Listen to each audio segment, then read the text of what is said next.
Hey guys, this is Jeremy with DJM. I just wanted to go over the servo mount for the XR10.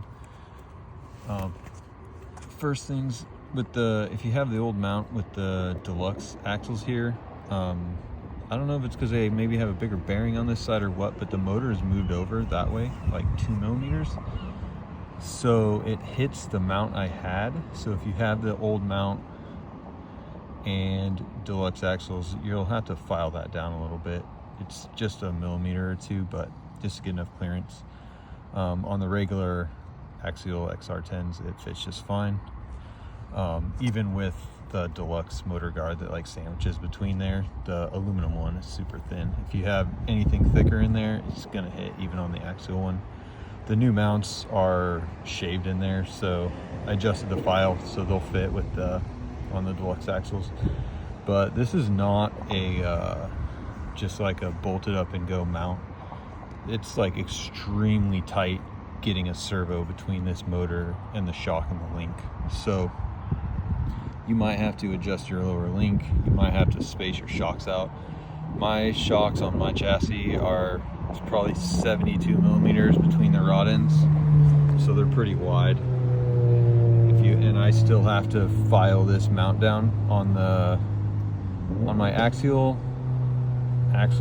I didn't have to shave this mount. It cleared. I think maybe it was tilted down a little more. I'm not really sure.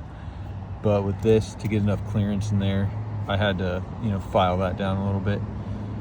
But yeah, it's extremely tight. And then, getting it under the link, I run a threaded rod end from the bottom with this thin mount, and it's like bent a little bit to get it to clear under there. So everything's extremely tight, but it will fit if you're willing to put in the effort, I guess.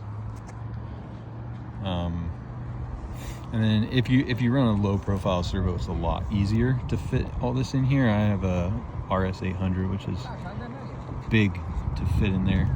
And then I've had people run the servo flipped around with the rod end in the front, or the servo horn in the front. But then your rod end is going to stick out, your servo horn is going to stick out, and you will have to file under here because this is tight. So you will have to file in there for the servo wires. And also, I've had people ask, I don't think you can fit the rod end across here because of servo. The tie rod. So, but you don't really need it since the servo's up here. You can fit a tie rod and still have tons of clearance. So, yeah, that's the mount. And yeah, it will probably take a little effort